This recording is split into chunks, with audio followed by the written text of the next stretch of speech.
Welcome to Omni View episode 62. It's May 27th, 2026, and as always, we're covering what happened from every angle. Today's stories, multiple viewpoints, your call. Escalating Israeli strikes in Lebanon and the killing of a militant leader are intensifying Middle East fighting, threatening civilian safety and pushing energy costs higher for households. Israeli officials announced the killing of Mohammed Odeh, described as the new head of a group's armed wing. Defense Minister Israel Katz stated Odeh was eliminated yesterday and sent to meet his associates in the depths of hell. The action forms part of ongoing operations in the region. Outlets such as the Daily Mail present the strike as a decisive security measure against armed groups. Regional observers note that such targeted actions often follow patterns of retaliation and counter-retaliation. Both sides agree on the occurrence of the strike. They differ on whether it advances stability or prolongs cycles of violence.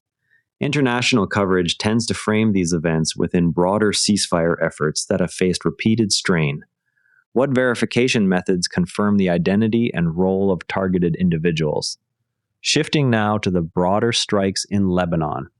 Israeli forces carried out one of the heaviest days of bombing in Lebanon in recent weeks. The strikes killed 31 people and prompted new displacement orders. Lebanese officials described the attacks as further straining an already fragile ceasefire with Hezbollah. Al Jazeera reports the strikes as an intensification that complicates Eid al-Adha observances amid ongoing displacement. The Guardian highlights statements from Lebanese Prime Minister Nawaf Salam that the country continues to endure war and destruction. Both sides agree strikes occurred and casualties resulted.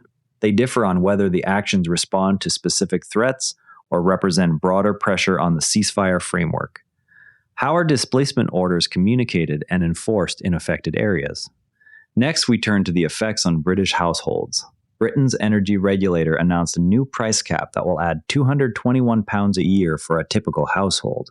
The increase is linked to the impact of the Iran war on global energy markets. Millions of customers will see higher costs starting in the coming period. BBC News emphasizes the direct financial pressure on households from higher wholesale prices. Market analysts connect the rise to supply concerns following military developments in the Middle East. Both sides agree the price cap adjustment reflects elevated costs. They differ on the expected duration of the pressure and the scope for government relief measures. How quickly do global events translate into domestic bill changes? Meanwhile, Cuba has appealed for support at the United Nations. Cuban Foreign Minister Bruno Rodriguez told the UN Security Council that U.S. sanctions are driving the island toward a humanitarian catastrophe. The statement comes as fears grow over possible further U.S. actions. Rodriguez called for global solidarity to address the situation. Deutsche Welle reports the appeal as a direct warning to the international community about the effects of existing sanctions. Cuban officials frame the measures as the primary driver of economic strain. Observers note that sanctions have long been a point of contention between Havana and Washington. They differ on their stated purpose and actual outcomes. How do sanctions regimes interact with humanitarian needs in practice? A separate incident has occurred at a Russian port. A fire broke out at the Russian port of Tuapse after a Ukrainian drone strike overnight. Authorities are managing damage along the coastline following multiple recent strikes. The incident adds to ongoing disruptions at the facility. Bloomberg frames the event as part of a sustained campaign of Ukrainian strikes on Russian infrastructure. Russian reports focus on the immediate firefighting response and cleanup. Both sides agree a drone attack occurred and a fire resulted. They differ on the strategic significance and the extent of damage sustained. How do repeated strikes on port facilities affect regional shipping patterns? Now, to really understand these targeted strikes, there is something most coverage leaves out. Governments typically release statements through defense ministries or senior officials to establish a clear narrative of responsibility and intent. They often use specific phrasing that signals both resolve and legal justification under self-defense claims. Historical parallels show that such public messaging can serve to deter further action by adversaries while also managing alliances and domestic opinion. When you hear claims about the immediacy or necessity of a strike, You can evaluate whether the announcement aligns with standard signaling practices or appears aimed at a particular audience.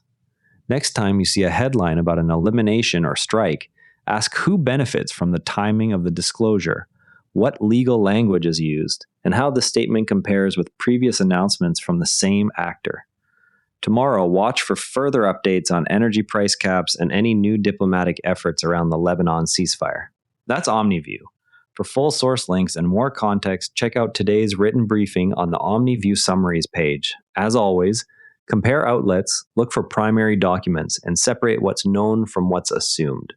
If balanced perspectives are valuable to you, share this with a friend and subscribe wherever you listen. See you tomorrow. This episode used AI voice synthesis of my voice. Editorial selection and analysis are my own.